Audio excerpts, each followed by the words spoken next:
তো বন্ধুরা, আমি এখন চলে এসেছি সেই ঘুঁটেরি শরীফের অলৌকিক মক্কা পুকুরের ঠিক পাশে। কিন্তু এই পুকুরের আসল ইতিহাসটা কি, কেন এর নাম মক্কা পুকুর, আর কেন হাজার হাজার মানুষ আজও এখানে ছুটে আসে, আজকে আমরা এর আসল রহস্যটা জানার চেষ্টা করব।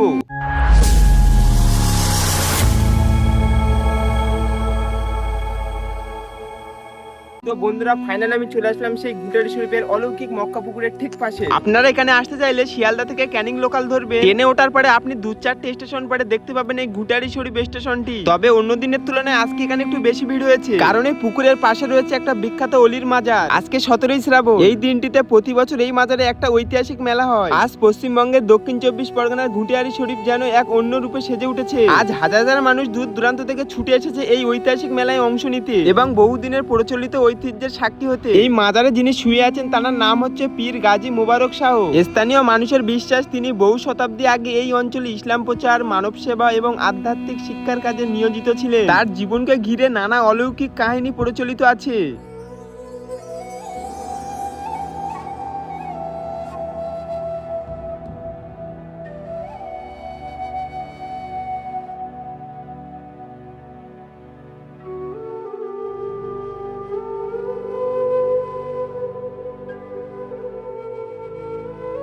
তার ইন্তেকালের পর এই ঘুঁটারি শরীফেই তার মাজার গড়ে ওঠে, যা আজ পশ্চিমবঙ্গের অন্যতম দরগাহ হিসাবে পরিচিত। প্রতি বছর এই মেলায় এখানে বিভিন্ন ধরনের মানুষ অংশগ্রহণ করে।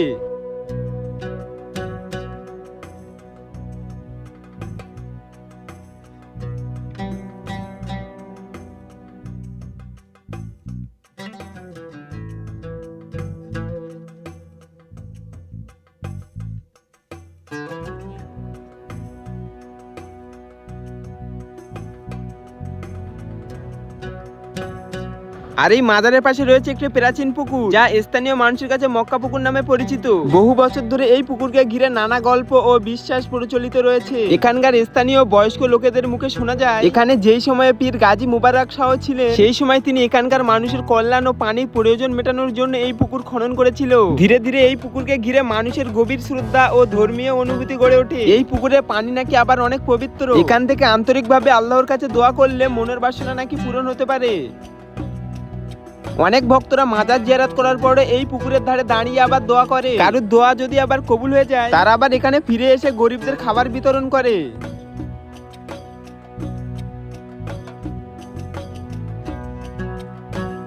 আর আমি এখন বসে আছি ঠিক ওই মক্কা পুকুরের একদম পাশে, আর এখানে সকল ধর্মের মানুষ মানত করতে আসে। এই মাজার ঘিরে আশেপাশে গড়ে উঠেছে বিভিন্ন ধরনের আচারের দোকান, তবে এখানকার এই আচার নাকি পুরো পশ্চিমবঙ্গে বিখ্যাত।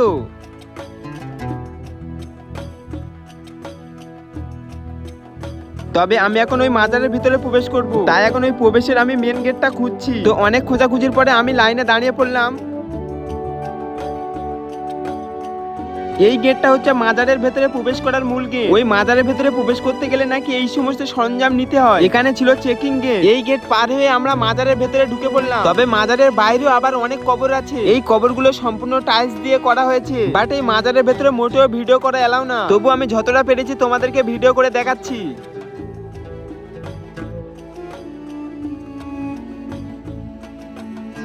সামনে যে গেটটা দেখা যাচ্ছে, এই গেটের ভেতরে আছে হযরত গাজী মোবারক শাহের কবর। আর এখন আমরা আস্তে আস্তে ওই গেটের ভেতরে প্রবেশ করছি।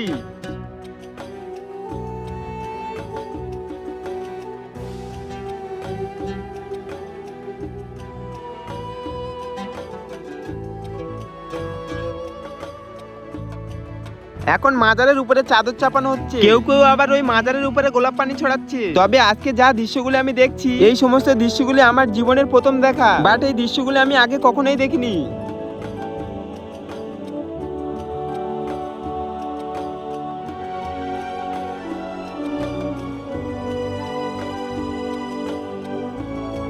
এই মাজারটা আবার রাতের বেলায় অন্য দৃশ্যে সেজে উঠেছে। তবে এই মক্কা পুকুরের উপরে এই লাইটিংটা একেবারেই অসাধারণ ছিল।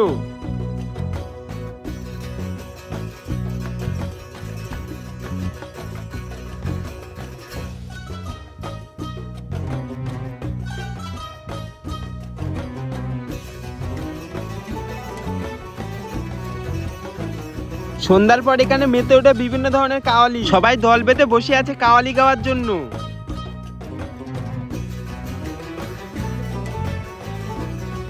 এদের এই কাওয়ালি শোনার জন্য কত লোক ঘন্টার পর ঘন্টা এখানে দাঁড়িয়ে রয়েছে। তবে আজকের ভিডিওটা এখানেই শেষ করছি। ভিডিওটি ভালো লাগলে চ্যানেলটিতে একটু সাবস্ক্রাইব করবে আর বেশি বেশি করে বন্ধুদের কাছে শেয়ার করে দিন। তো সবাই ভালো থাকবেন, আল্লাহ হাফেজ।